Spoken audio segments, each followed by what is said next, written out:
I was inspired to talk to you about this because I was having a conversation with one of our daughters. Her name is Kendall. And if you're new to the Mel Robbins podcast, my husband and I, we have 3 kids, and our middle daughter, Kendall, is 23, and she's a singer-songwriter.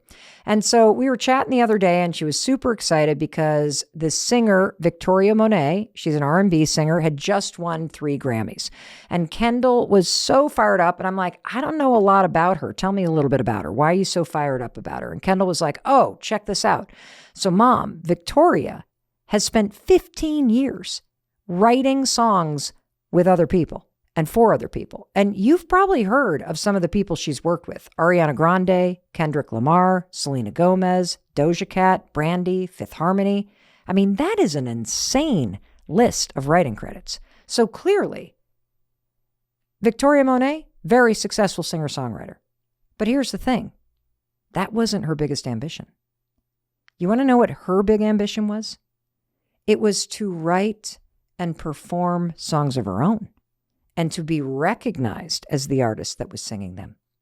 She has been waiting for 15 years to be the one up on that stage at the Grammys. That major ambition of winning a Grammy and being recognized as an artist, it happened because she was named the best new artist of the year, the best album for R&B, and the best engineered album. And by the time you are listening to me right now, she will have also won the Billboard Women in Music Rising Star Award. Now, the reason why this is relevant to you and to the topic of ambition today is because Victoria Monet stood up on that stage at the Grammys and accepted the Best Artist Award. She gave a speech about what it took to spend 15 years in the dark, not being recognized, trying, working, chipping away at that ambition. And our daughter, Kendall, was so inspired by Victoria Monet's speech. She was like, Mom, you have got to listen to this acceptance speech. So I did. And after I heard it, I was like, I have to share this with you. We have got to talk about this. So let me just set the stage a little bit before I play the clip. Victoria has just been announced as winning Grammy for the Best New Artist, okay? She is making her way up to the stage. She gets up to the microphone. They hand her the Grammy. She is wiping away those tears. And then she looks directly at that camera, and she has something to say to you. Quote, I just want to say to everybody who has a dream, look at this as an example. This award was a 15-year pursuit.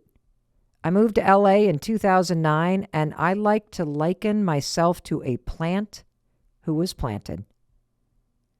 And I really want to laser focus in on that last part about how she kept herself going day after day, year after year for 15 years, waiting, just waiting for it to be her turn.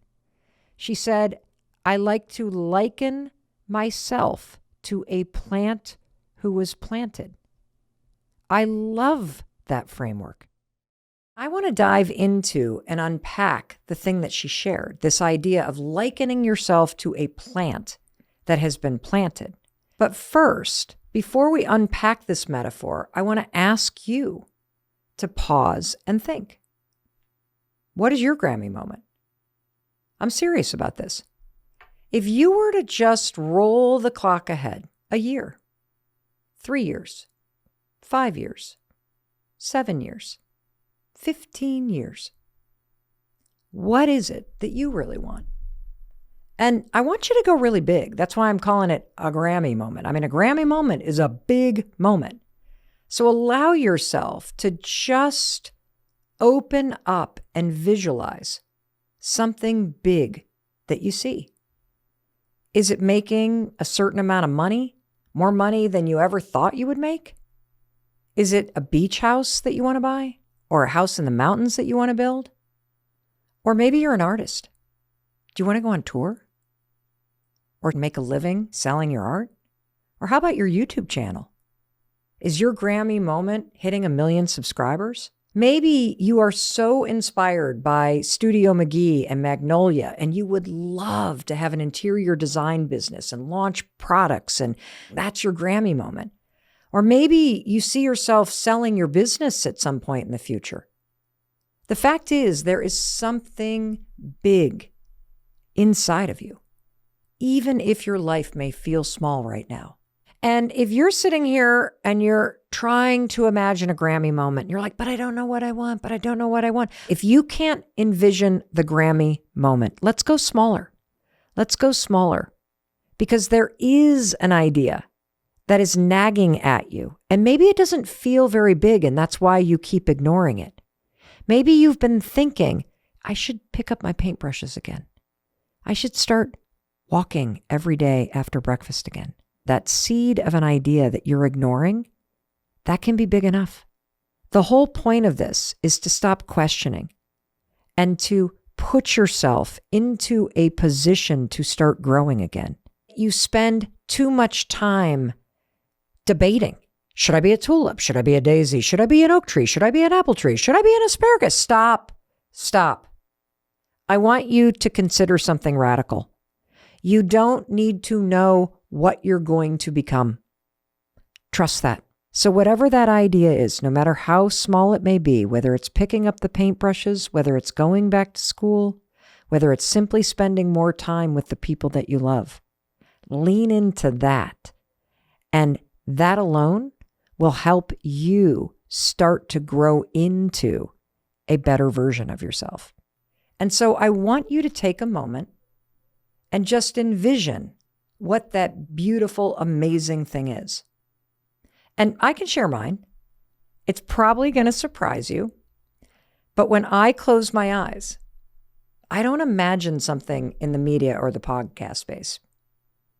My moment, a moment that's as big as a Grammy moment, is something that I really want to do.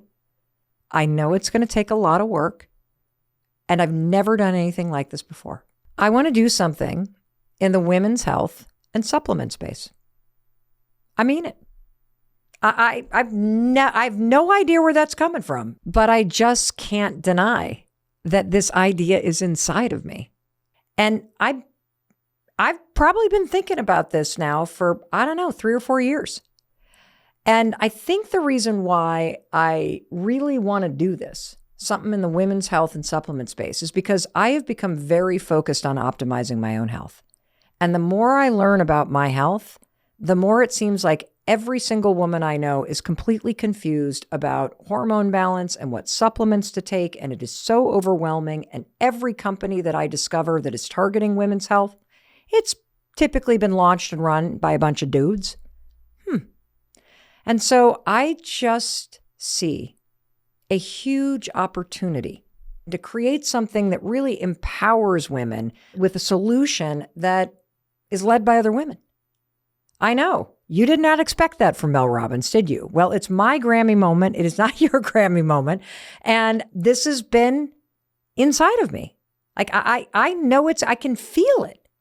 And this is the first time I am publicly saying it. You haven't heard me say this before. Now it's your turn. Stop and think. What's something really big that you would love to see yourself accomplish?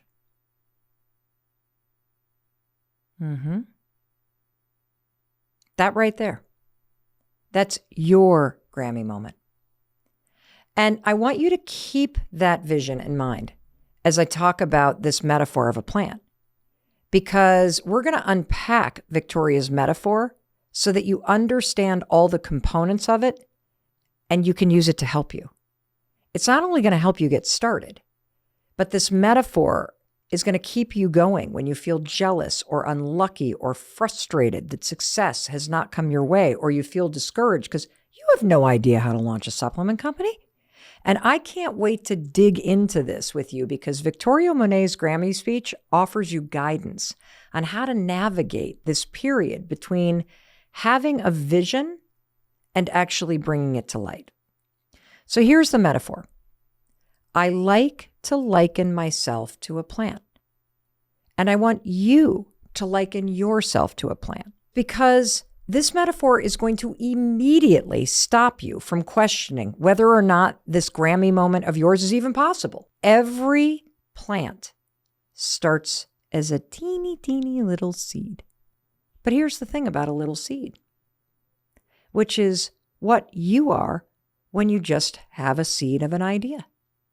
The thing about a seed that's so cool is absolutely everything that is required of the plant to grow from that teeny tiny little seed into something huge and extraordinary, it is contained inside the seed.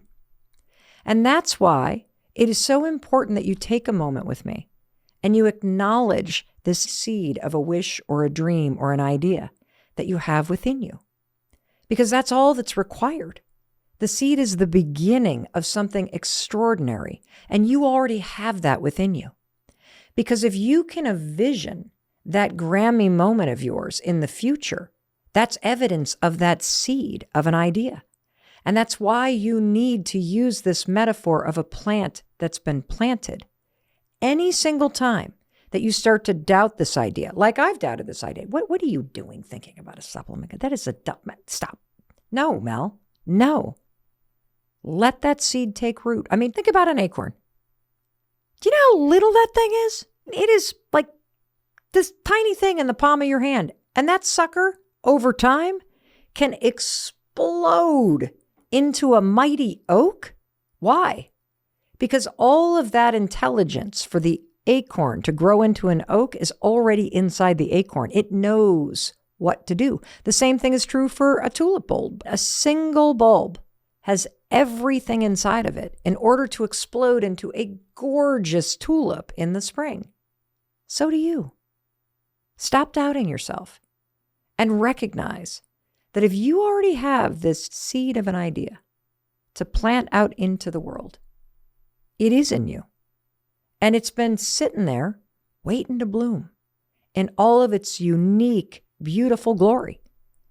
If you have a dream of opening up a restaurant or you want to become a wildly successful influencer, and yet you have all this doubt, stop. Stop and trust. Trust that because you have the idea, it is already in you and you are meant to plant it into the world so that it can bloom. The universe wouldn't give you that idea if it didn't want you to do something with it.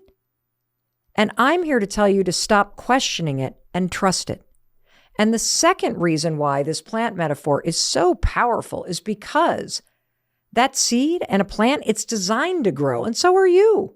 You are designed to grow from the moment that you are born, and you do not stop growing until the day that you die. And once you actually realize that there is this seed of an idea, it is going to haunt you if you do not grow toward it. And I need you to wrap your mind around the fact that you exist right now because your job is to take this idea and plant it into the world and do what it takes to see it grow. And one of the reasons why you may feel stagnant right now or lost is because you're not taking action on that idea. And here's another example of how plants are designed to grow and that you need to do this. You need to grow. This is the answer that you've been looking for. Have you ever noticed that plants grow toward the light? They can't help themselves. They are designed this way. For example, if you stick tulips in a vase, like the tulips behind me here on YouTube, you can't see them if you're listening to me, but they're gorgeous. They're these bright orange tulips, 4 of them, sitting in a glass vase.